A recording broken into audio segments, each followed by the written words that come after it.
அன்பு நெஞ்சங்களே, இறைவன் நமக்கு தந்த புதிய நாளிலே இறைவனுக்கு நன்றி கூறி இறை வார்த்தையால் நம் வாழ்வை பயனுள்ளதாக மாற்றுவோம்.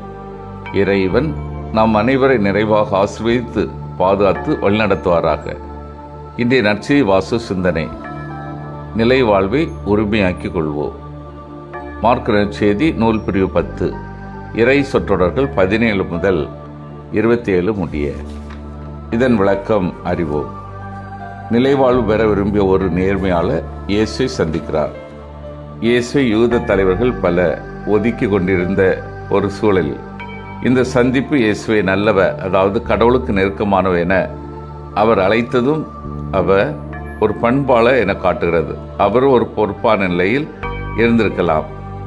பழைய ஏற்பாட்டு சட்டங்களை சரியாக அனுசரித்து வந்தவர் இவர். இறை உணர்வோடு வாழ்ந்து கொண்டிருந்த காரணத்தால் தாம் நிலைவாழ்வு பெற இன்னும் ஏதாவது தேவையாக இருக்குமா என்கிற ஒரு நேர்மையான கேள்வியுடன் தான் இவர் இயேசுவை அணுகுகிறார். ஆனால் இயேசுவை அணுகியுள்ள இந்த நல்ல யூதருக்கு இயேசுவே பழைய ஏற்பாட்டு சட்டங்களை நினைவுபடுத்த அவற்றை தாம் இளமை முதல் அனுசரிப்பதாக அவர் நேர்மையுடன் பதிலளிக்கிறார்.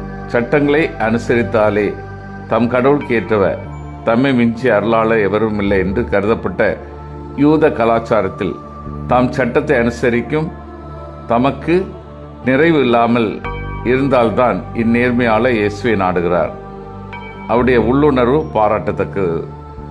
பழைய ஏற்பாட்டு சட்டமும் சம்பிரதாயமும் சிறப்பான வாழ்க்கை முறையை ஏற்படுத்த இயலும் என்றாலும் இயேசு அளிக்க வந்த இறையாட்சியின் தாக்கம்தான் அதற்கு நிறைவு தர முடியும். வாழ்க்கை என்பது சில குறிப்பிட்ட நெறிகள் வழியாக மட்டும் நிறைவேற்றி விடுவதில்லை. ஒரு திறந்த மனம், புதியனை ஏற்கும் பக்குவம் இருந்தால்தான் வாழ்க்கையும் உயர்ந்து கொண்டே இருக்கும். அவருடைய செல்வம் இயேசுவின் புதிய சவாலை ஏற்க தடையாக இருந்தது. அவர் முகம் வாடி வருத்தத்தோடு சென்று விட்டார். செல்வம் இறையாட்சிக்கு ஒரு தடை. மக்கள் முழுமையாக இன்னும் அறிந்திராதது இறையாட்சி. இவ்வுலக ஆட்சிக்கு உட்பட்ட கேளிக்கைகள், உறவுகள், அருமை பெருமைகள், சுகபோகங்கள் ஆகிய அனைத்தும் செல்வத்துடன் இணைந்துள்ளதால் செல்வத்தை உதறிவிட ஏற்படும் தயக்கம் இயற்கையானது. ஆகவேதான் இயேசு அந்த நபரை அன்பொழுக கூர்ந்து நோக்கினார். அனைத்தை விற்று ஏழைகளுக்கு கொடும் என்கிற இயேசு அறிவுரை முதல் நூற்றாண்டு எருசலேம் கிறிஸ்தவ வாழ்வு முறையை எதிரொலிக்கின்றது. அன்பார்ந்தவர்களே, எத்தனை இளைஞர்கள் இன்று முகவாட்டத்தோடு அலைகிறார்கள். போதை, மது, கேளிக்கை இவற்றால் நிம்மதி இழந்து தவிக்க இளைஞர்கள் எத்தனையோ பேர் நம்முடைய இருக்கிறார்கள். தகவல் தொடர்பு தொழில்நுட்பத்தால் நல்ல வேலையும் கையும் பையும் நிறைந்த சம்பளமும் பெறுகிறார்கள்.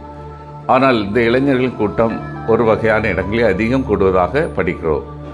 இதனால் நம் இளைஞர்கள் பல பணத்தை, உடலையும், உள்ளத்தையும், இறுதியில் வாழ்க்கையுமே இழந்து தவிப்பதை பார்த்திருக்கிறேன். இப்படிப்பட்ட நிலையில்தான் அந்த இளைஞன் இயேசுவிடம் வந்தான். இயேசு அவனிடம், நீ நல்லவன், ஆனால் உன்னிடம் உள்ள பணம், சொத்து உன்னை மயக்கிவிட்டது. அதை தவறாக பயன்படுத்தி நீ உன் வாழ்வை அழித்து கொண்டாய். நீ தவறு செய்யவில்லை, ஆனால் நல்லது செய்ய தவறிவிட்டாய்.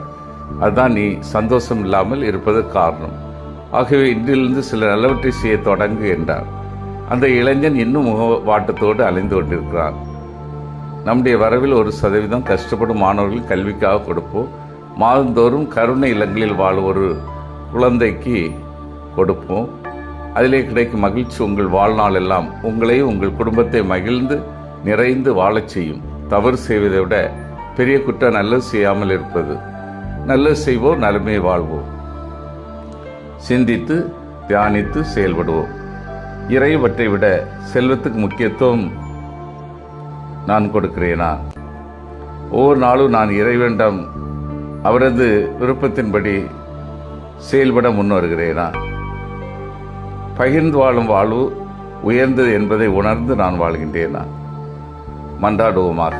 வல்லமை மிக்க இறைவா, நாங்கள் அனைவரும் இறைப்பற்றை விட செல்வத்துக்கு முக்கியத்துவம் கொடுக்காமல் ஒவ்வொரு நாளும் நாங்கள் உமது விருப்பத்தின்படி செயல்படவும், பகிர்ந்து வாழும் வாழ்வு உயர்ந்து என்பதை உணர்ந்து வாழவும் வரம் தாரும். ஆமீன்.